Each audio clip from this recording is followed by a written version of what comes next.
माननीय प्रधानमंत्री नरेंद्र मोदी जी,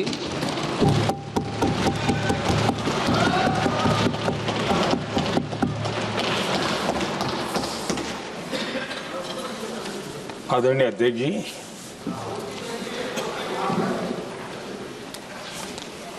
इस महत्वपूर्ण विधेयक पर आज सुबह से चर्चा प्रारंभ हुई है।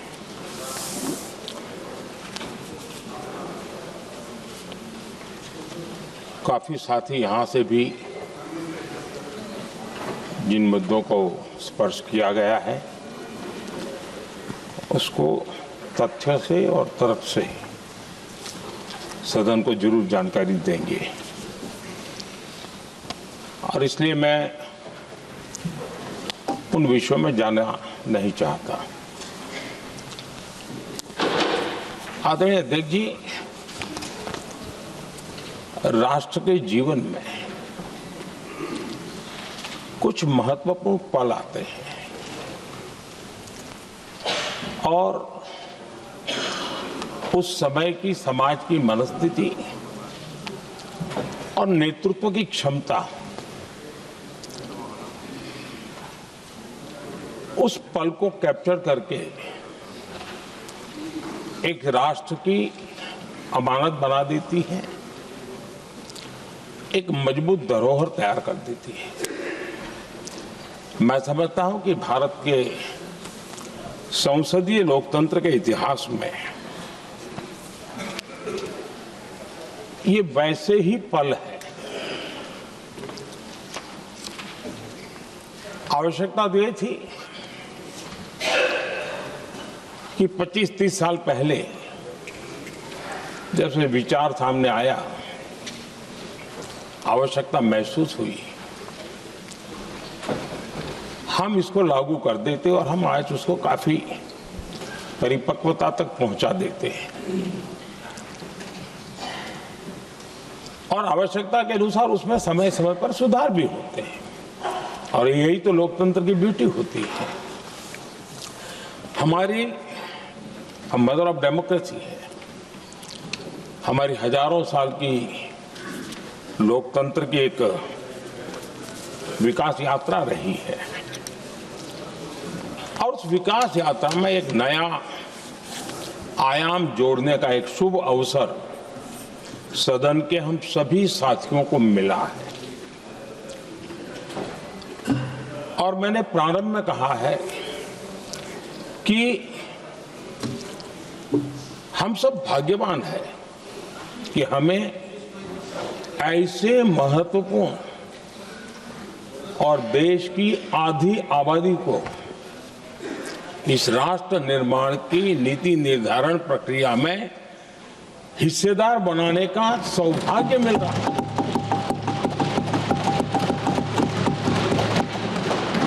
ये हम लोगों के लिए सौभाग्य है, और मैं चाहता हूं कि मेरे सभी माननीय सांसद, मैं इधर उधर की आज बात करना नहीं चाहता हूं, हम सभी सांसद इस महत्वपूर्ण अवसर को जाने न दें। हम भारतीय सब मिल करके देश को नई दिशा देने जा रहे हैं। हमारी शासन व्यवस्था को संवेदनशीलता से भरने का एक सार्थक प्रयास करने के लिए जा रहे हैं, और मुझे विश्वास है कि इस मंथन से जो अमृत निकलेगा वो देश की राजनीति की भी उसके रूप स्वरूप को तो तय करने ही करने वाला है, लेकिन ये देश की दिशा और दशा भी तय करने वाला है। इतने महत्वपूर्ण मोड़ पर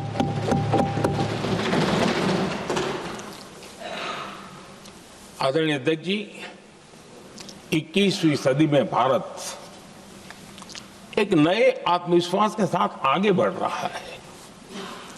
विश्व में भी आज भारत की स्वीकृति हम सब महसूस कर रहे हैं और ये हम सबके लिए गौरव का पल है। एक समय हमारे पास आया है और इस समय को हमने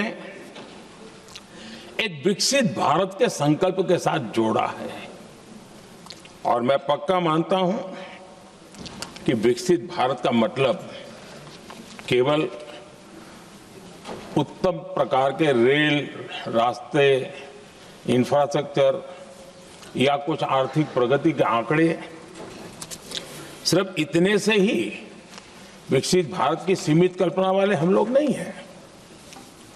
हम चाहते हैं कि विकसित भारत जिसके नीति निर्धारण में साच अर्थ में सबका साथ सबका विकास का मंत्र समाहित हो, देश की 50% जनसंख्या नीति निर्धारण का हिस्सा बने, ये समय की मांग है। हम पहले ही देरी कर चुके हैं, कारण कोई भी होंगे, जिम्मेवार कोई भी होंगे, लेकिन इस सच्चाई को हमें स्वीकार करना होगा कि जब हम अकेले मिलते हैं तब मानते हैं हाँ यार, लेकिन जब सामूहिक रूप से मिलते हैं, मुझे याद है कि जिस इसकी प्रक्रिया चली थी, सभी दलों से मिलना हुआ है, एक दल को छोड़ करके जिन जिन से मिलना हुआ है, हर एक ने सैद्धांतिक विरोध नहीं किया है। बाद में जाकर के जो कुछ भी हुआ होगा, राजनीतिक दिशा पकड़ी जा रही है, लेकिन जो राजनीतिक दिशा में ही सोचते हैं, मैं उनको भी एडवाइज करना चाहूंगा, एक मित्र के रूप में एडवाइज करता हूं और सबको काम आएगी। हमारे देश में जब से विमेन रिजर्वेशन को लेकर के चर्चा हुई है और उसके बाद जब जब चुनाव आया है, तो हर चुनाव में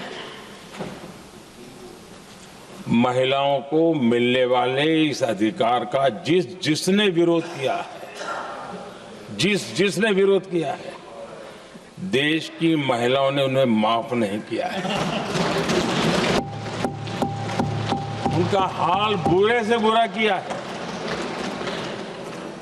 लेकिन ये भी देखिए कि 24 के चुनाव में ऐसा नहीं हुआ। क्यों नहीं हुआ? ये इसलिए नहीं हुआ कि 24 में सबने सहमति इसको पारित किया, तो ये विषय ही नहीं रहा। किसी के पक्ष में पॉलिटिकल फायदा नहीं हुआ, किसी का नुकसान भी नहीं हुआ। सहज रूप से जो मुद्दे थे, उन मुद्दों के आधार पर चुनाव लड़ा, क्योंकि 24 में सब साथ में थे।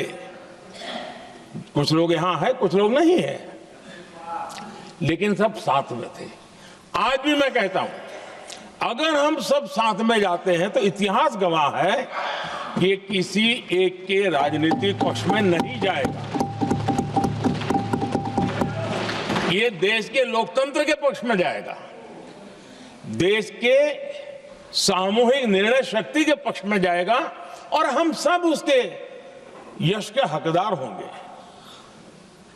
न ट्रेजरी बैंक उसका हकदार रहेगा, न मोदी उसका हकदार रहेगा, यहां बैठे हुए सब हकदार रहेंगे।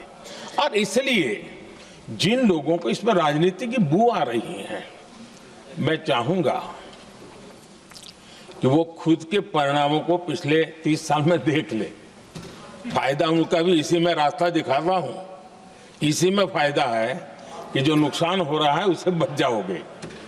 और इसलिए मैं समझता हूं कि इसको राजनीतिक रंग देने की जरूरत नहीं है।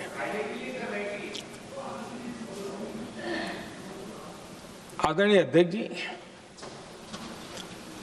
मुझे याद है तब तो मैं शासकीय व्यवस्था की राजनीति में नहीं था, मैं एक संगठन के कार्यकर्ता के नाते काम करता था।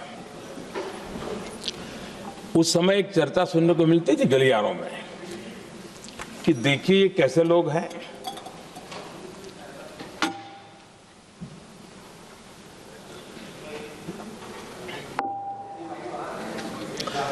पंचायतों में आरक्षण देना है तो बहुत आराम से दे देते हैं, लेकिन आप कह रहे तो कह रहे हैं,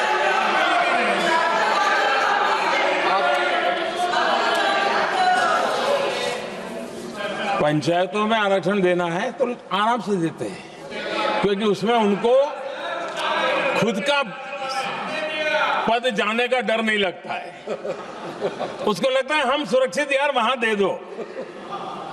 ये उस समय गलियारों में बहुत चर्चा थी कि बोले कभी नहीं करेंगे यहां बैठे हुए। क्यों? क्योंकि उनका कुछ जाएगा, और इसलिए और बगे पंचायत का हो जाता है, 50% तक पहुंच गए। मैं राजनीतिक दृष्टि से और भी एक बात समझाना चाहता हूं साथियों। आज से 25 साल 30 साल पहले जिसने भी विरोध किया, तो विरोध राजनीतिक सतह से नीचे नहीं गया था। आज ऐसा समझने की गलती मत करना। पिछले 25-30 साल में ग्रास रूट लेवल पे पंचायती चुनाव व्यवस्थाओं में जीत करके आई हुई बहनों में एक पॉलिटिकल कॉन्शियसनेस है। वे ओपिनियन मेकर हैं ग्रास रूट लेवल पे। 30 साल पहले वो शांत रहती थी, बोलती नहीं थी, समझती थी, बोलती नहीं थी। आज वो वोकल है, और इसलिए अब जो भी पक्ष विपक्ष होगा, वो जो लाखों बहनें कभी न कभी पंचायत में काम कर चुकी है, प्रतिनिधित्व कर चुकी है, जनता के सुख दुख की समस्याओं को गहराई से देखा है, वो आंदोलित है। वो कहती हैं कि झाड़ू कचरा वाले काम में तो हमें जोड़ देते हो, वो तो परिवार में भी पहले होता था, अब हमें निर्णय प्रक्रिया में जोड़ो। और निर्णय प्रक्रियाएं विधानसभा में और पार्लियामेंट में होती है।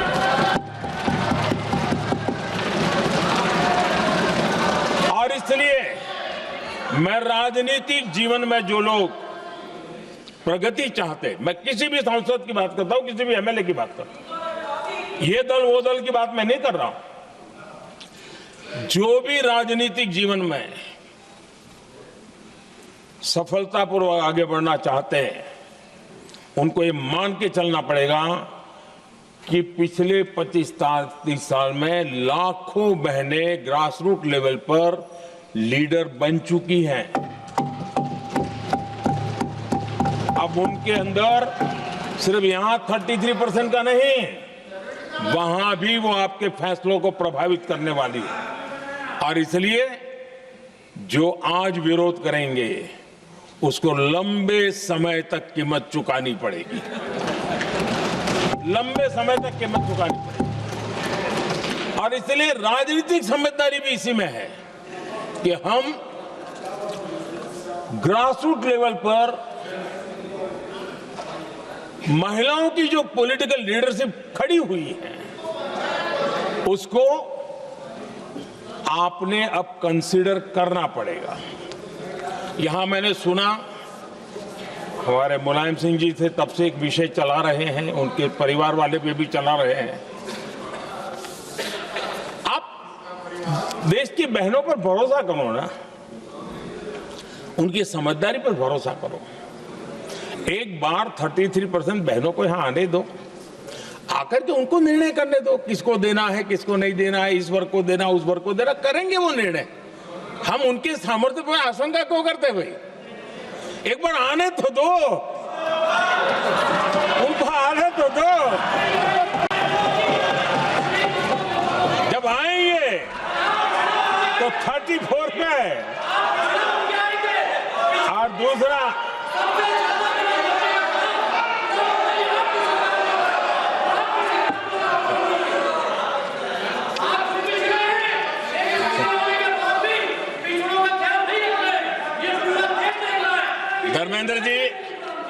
धर्मेंद्र जी, मैं आपका बहुत आभारी हूं कि आपने मेरी पहचान करा दी। ये बात सही है, मैं अति पिछड़े समाज से आता हूं।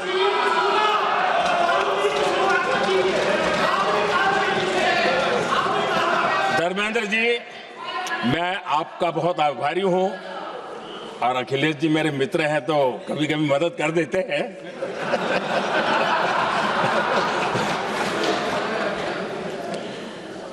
ये बात सही है कि मैं अति पिछड़े समाज से आता हूं, लेकिन मेरा दायित्व समाज के सबको साथ लेके चलने का है और यही मेरे संविधान ने मुझे यही रास्ता दिखाया है। मेरे लिए संविधान ही सर्वोपरि है और इसलिए और ये संविधान की ताकत है कि मेरे जैसा अत्यंत छोटे समाज का, अति पिछड़े समाज के व्यक्ति को इतना बड़ा दायित्व देश ने दिया।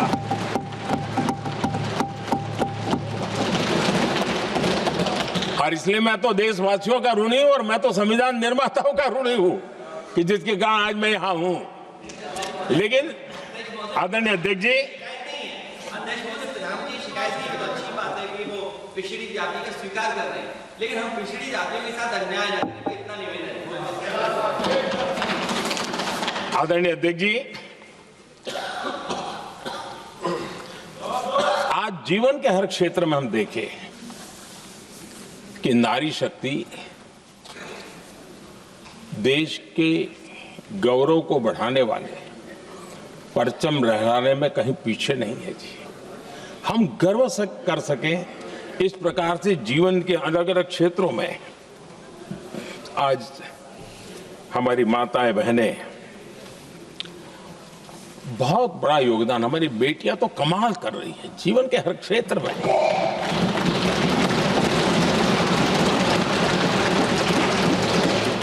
इतना बड़ा सामर्थ्य, उसको हम हिस्सेदारी से रोकने के लिए क्यों इतनी ताकत खपा रहे हैं जी? उनके जुड़ने से सामर्थ्य बढ़ने वाला है। और इसलिए मैं आज अपील करने आया हूं आपके पास कि इसको राजनीति के तराजू से मत तोलिए। ये राष्ट्रहित का निर्णय है।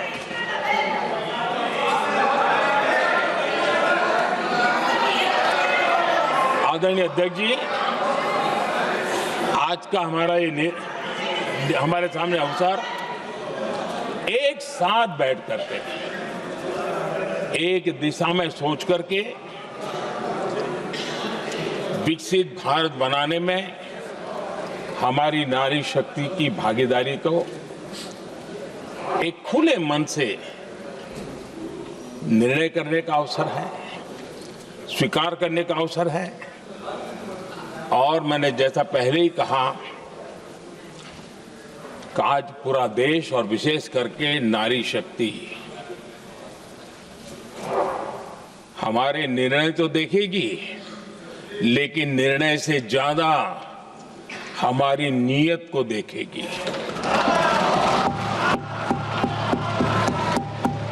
और इसलिए हमारी नीयत की खोट देश की नारी शक्ति कभी माफ नहीं करेगी।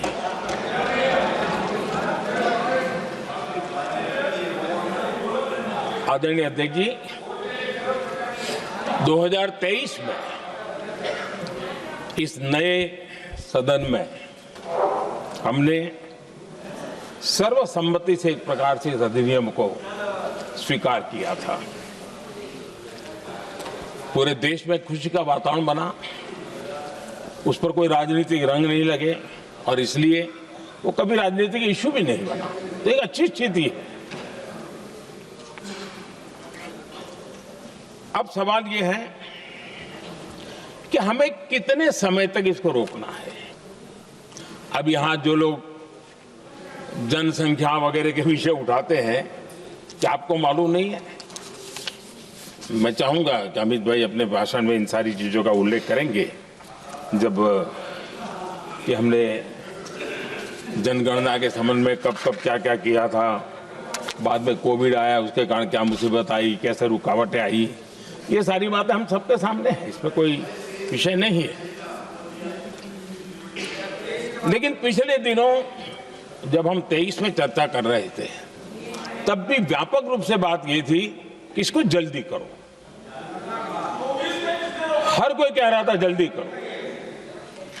अब 24 में संभव नहीं था क्योंकि इतने कम समय में करना मुश्किल था।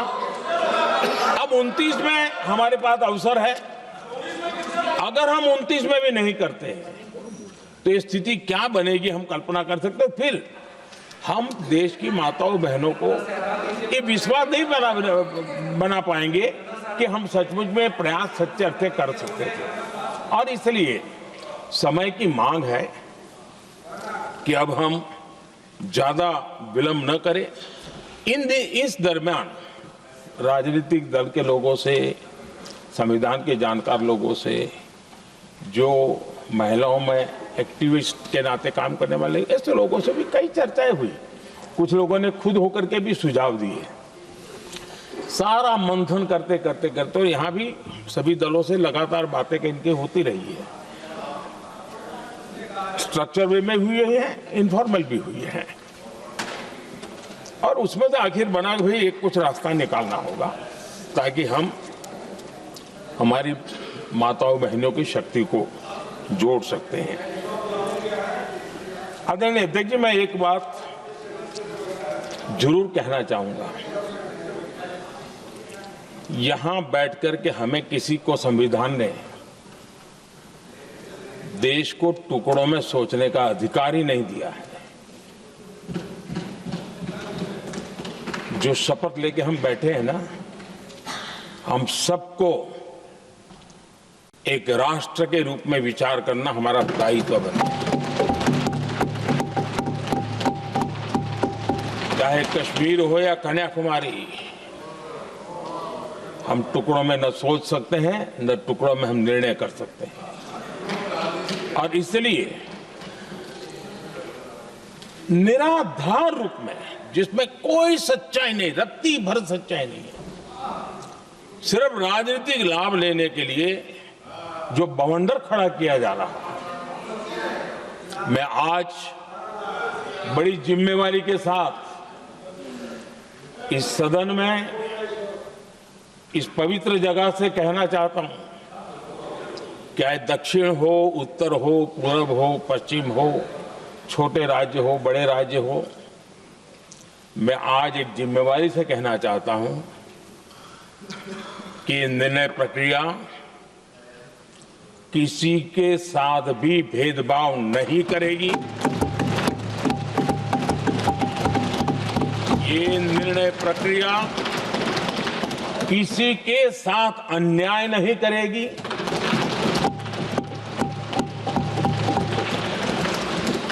भूतकाल में जो सरकारें रही और जिनके कालखंड में जो परिसीमन हुआ और जो अनुपात उस समय से चला आ रहा है, उस अनुपात में भी कोई बदलाव नहीं होगा और वृद्धि भी उसी अनुपात में होगी।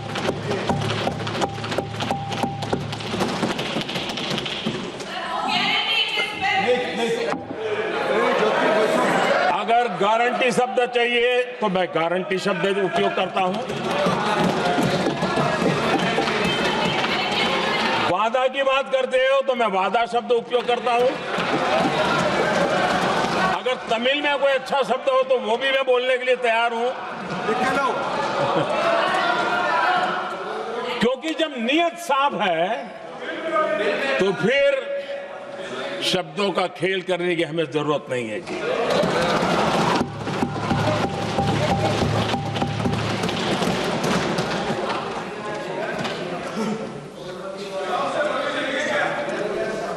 आदरणीय अध्यक्ष जी,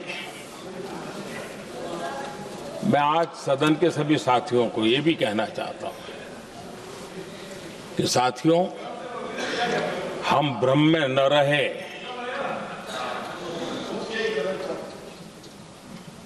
हम उस अहंकार में न रहे, और मैं हम शब्द प्रयोग कर रहा हूं। मैं और तुम की बात नहीं कर रहा हूं। मैं हम इस भ्रम में न रहे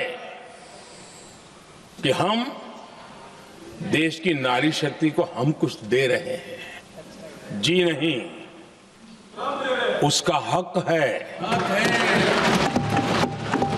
और हमने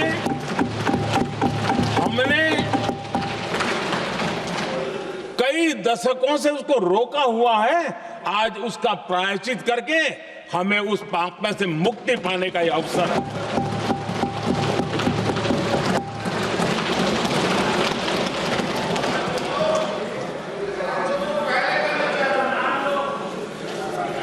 हम हम सब जानते हैं हर एक ने कैसे चालाकी की हर बार, चतुराई की। बिल्कुल हम तो इसके पक्ष में ही हैं, लेकिन हम इसके साथ ही हैं, लेकिन हर बार कोई न कोई टेक्निकल पूंछ लगा दी इसको और इसको रोका गया। हर बार ऐसी चीजें लाई गई है। हिम्मत नहीं है कि हम 33% महिलाओं के आरक्षण का विरोध कर पाए, वो तो जमाना चला गया। आपको करना नहीं है, लेकिन कहने की हिम्मत भी नहीं है, और इसलिए टेक्निकल बहानेबाजी, ये करो तो ये, वो करो तो वो, डिगरा करो। अब देश की नारी को नहीं समझा पाओगे। सदन में नंबर का खेल क्या होता है वो तो समय तय करेगा, लेकिन ये पक्का है कि अब इन भांति भांति के बहानेबाजी, भांति भांति टेक्निकल मुद्दों के आधार पर चीजों को उलझा करके 3 दशक तक इसको अड़ंगे डाले हमने, फंसा के रखा। आपने जो अचीव करना था कर लिया, अब छोड़ दो ना भाई। 3 दशक कम पड़ते हैं क्या रोकने में?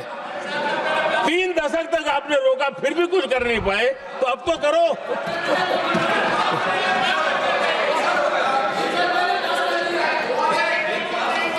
आदरणीय अध्यक्ष जी,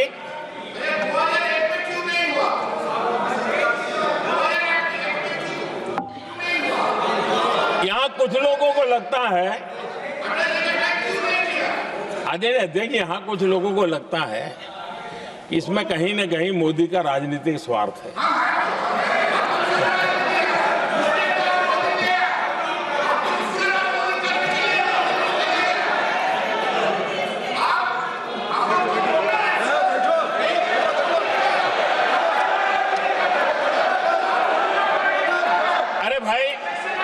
इनको बोलने दीजिए, वहां पर बेचारे को मुंह पर ताला लगा हुआ है, वो बगल में कोई बोलने नहीं देता उसको।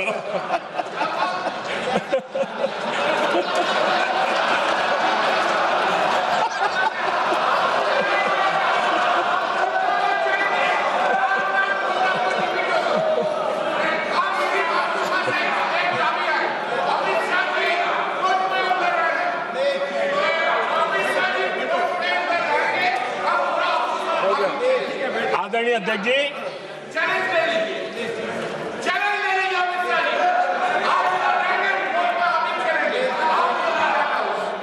आदरणीय अध्यक्ष जी, देखिए, इसका अगर विरोध करेंगे तो स्वाभाविक है कि राजनीतिक लाभ मुझे होगा, लेकिन साथ चलेंगे तो किसी को भी नहीं होगा, ये लिख के रखो। किसी को नहीं रहेगा, क्योंकि एक फिर अलग पहलू हो जाता है, फिर किसी को फायदा नहीं होता। और इसलिए हमें क्रेडिट नहीं चाहिए। जैसे ये पारित हो जाए, मैं कल एडवर्टाइजमेंट दे करके सबका धन्यवाद करने के लिए तैयार हूं, सबकी फोटो छपवाने के लिए तैयार हूं। क्रेडिट आप ले लो, चलो। क्रेडिट की चिंता है क्या है जी, ले लो ना क्रेडिट। आपको जिसकी फोटो छपवानी है सरकारी खर्चे से हम करवा देंगे।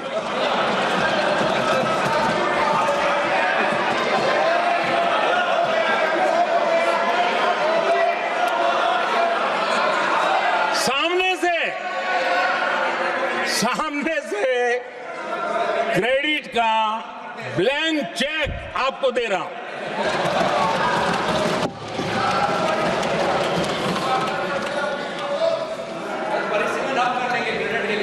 आदरणीय अध्यक्ष जी,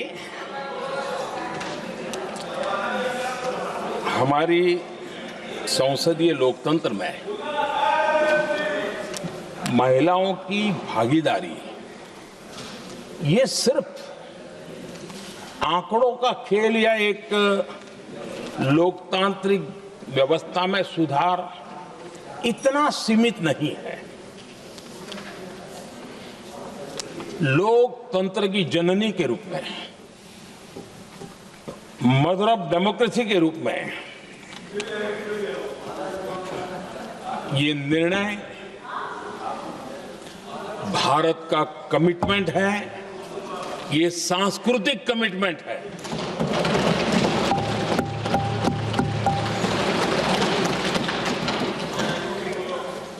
और इसी कमिटमेंट के कारण पंचायतों में ये व्यवस्था बनी और अब तो 20 से अधिक राज्य है जहां 50% हुआ है।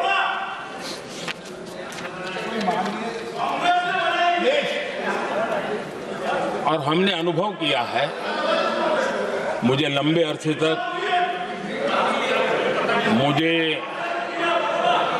अरसे तक मुख्यमंत्री के रूप में सेवा करने का जनता ने अवसर दिया और उसी कालखंड में ग्रासरूट लेवल पर विमेन लीडरशिप को मैंने देखा है।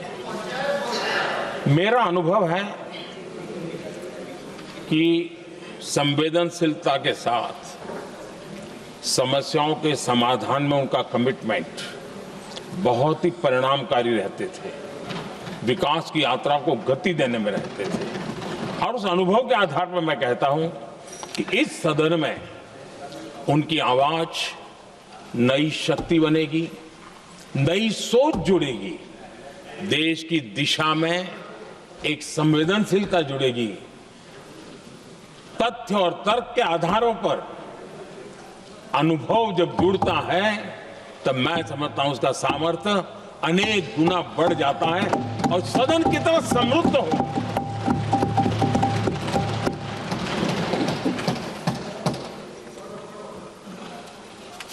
आदरणीय अध्यक्ष जी, हमारे देश में अनुभवी नारी शक्ति की कोई कमी नहीं है, सामर्थ्यवान में कोई कमी नहीं। हम भरोसा करें वे कंट्रीब्यूट करेंगे, बहुत अच्छा कंट्रीब्यूट करेंगे। और आज भी जितनी हमारी बहनें यहाँ हैं, जब भी उनको अवसर मिला है उन्होंने बहुत अच्छे ढंग से अपनी बात बताई है, सदन को समृद्ध किया है। आदरणीय अध्यक्ष जी, आज देश में वर्तमान में देश में 650 से ज्यादा पंचायतें, डिस्ट्रिक्ट पंचायत, करीब 325 महिलाएं उसका नेतृत्व कर रही है और केंद्र के कैबिनेट मिनिस्टर से ज्यादा उनके पास जिम्मेवारी और धन और व्यवस्था होती है, काम करती है जी। करीब 6700 ब्लॉक पंचायतों में 2700 से अधिक ब्लॉक पंचायत ऐसी हैं जिसका नेतृत्व महिलाओं के हाथ में है। आज देश में 900 से अधिक शहरों में अर्बन लोकल बॉडीज की हेड के रूप में मेयर्स हो या स्टैंडिंग कमेटी का काम देखने वाली बहनें हैं, उनकी ताकत है। और मैं मानता हूं कि आज देश जो प्रगति कर रहा है उस प्रगति में इनका भी महत्वपूर्ण योगदान है। उस ऋण को हमें स्वीकार करने का ये अवसर है। और जब ये अनुभव सदन के साथ जुड़ेगा तब वो अनेक गुना ताकत बढ़ा देगा। आदरणीय अध्यक्ष जी, एक लंबी प्रतीक्षा एंड एक प्रकार से हम सबके लिए सवालिया निशान पैदा हो, ऐसी परिस्थिति हम ही लोगों ने पैदा की है। ये अवसर है कि हम पुरानी जो कुछ भी मर्यादाएं रही होगी, मुश्किलें रही होगी, उसे बाहर निकले, हिम्मत के साथ हम आगे बढ़े और नारी शक्ति का राष्ट्र के विकास में उनकी सहभागिता को हम सुनिश्चित करें। और मैं पक्का मानता हूं कि अगर आज हम मिलकर के निर्णय करते हैं, और मैं तो आग्रह करूंगा कि हमें सर्वसम्मति से इसको आगे बढ़ाना चाहिए। और जब सर्वसम्मति से बढ़ता है तो ट्रेजरी बेंच पर एक दबाव रहता है जी, उनको भी लगता है भाई सबका इसमें हक है, हर एक की बात मान के चलो, कोई नुकसान नहीं है। सामूहिक शक्ति से तो अनेक परिणाम हमें अच्छे मिलते हैं। आदरणीय अध्यक्ष जी, मैं ज्यादा समय न लेते हुए इतना ही कहूंगा कि इसको राजनीति के तराजू से न तोलें। हम जब भी कुछ निर्णय करने जा रहे हैं तो देश के इतने बड़े देश का आधा जिम्मा जो उठा रहे हैं उनका भी कोई हक बनता है यहां आने का, हमें रोकना नहीं चाहिए। और दूसरा, संख्या के संबंध में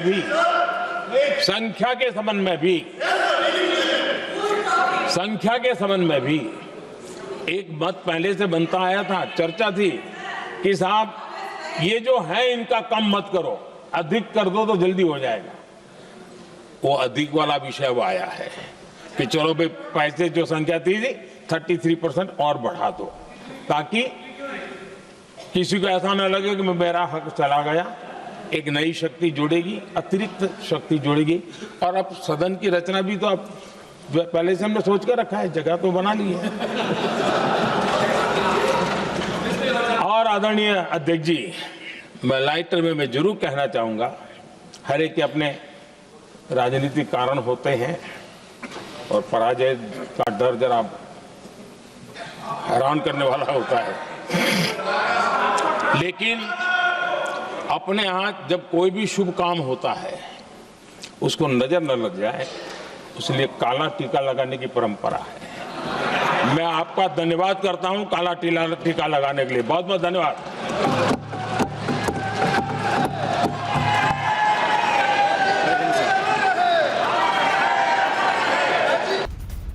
ये प्रधानमंत्री नरेंद्र मोदी की तरफ से कई महत्वपूर्ण बातों का जिक्र किया गया था और ऑपोजिशन की तरफ से जो तमाम तरह की बातें कही गई, जिस तरह से मंशा पर लेकर तमाम तरह के वक्तव्य दिए गए, ऑपोजिशन को आज प्रधानमंत्री मोदी घेरते नजर आए और उन्होंने कहा कि विपक्ष को क्रेडिट का ब्लैंक चेक दे रहा हूं और विपक्ष अगर चाहे तो पूरा का पूरा क्रेडिट ले ले, साथ दिया तो विज्ञापन छपवा कर मैं धन्यवाद अदा करूंगा। प्रधानमंत्री मोदी की तरफ से क्या कहा गया, जरा सुनते हैं। आदरणीय अध्यक्ष जी, मैं एक बात जरूर कहना चाहूंगा, यहां बैठकर के हमें किसी को संविधान ने देश को टुकड़ों में सोचने का अधिकार ही नहीं दिया है। जो शपथ लेके हम बैठे हैं ना, हम सबको एक राष्ट्र के रूप में विचार करना हमारा दायित्व बना। चाहे कश्मीर हो या कन्याकुमारी, हम टुकड़ों में न सोच सकते हैं, न टुकड़ों में हम निर्णय कर सकते हैं। और इसलिए निराधार रूप में, जिसमें कोई सच्चाई नहीं, रत्ती भर सच्चाई नहीं है, सिर्फ राजनीतिक लाभ लेने के लिए जो बवंडर खड़ा किया जा रहा है, मैं आज बड़ी जिम्मेवारी के साथ इस सदन में, इस पवित्र जगह से कहना चाहता हूं, चाहे दक्षिण हो, उत्तर हो, पूर्व हो, पश्चिम हो, छोटे राज्य हो, बड़े राज्य हो, मैं आज एक जिम्मेवारी से कहना चाहता हूं कि निर्णय प्रक्रिया किसी के साथ भी भेदभाव नहीं करेगी। ये निर्णय प्रक्रिया किसी के साथ अन्याय नहीं करेगी।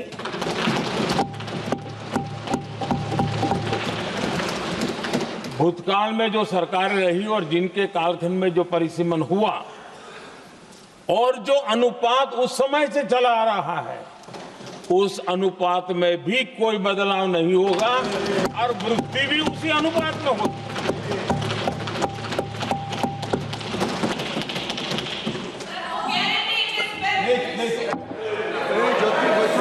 अगर गारंटी शब्द चाहिए तो मैं गारंटी शब्द उपयोग करता हूं। वादा की बात करते हो तो मैं वादा शब्द उपयोग करता हूं। अगर तमिल में कोई अच्छा शब्द हो तो वो भी मैं बोलने के लिए तैयार हूं। क्योंकि जब नीयत साफ है तो फिर शब्दों का खेल करने की हमें जरूरत नहीं है जी।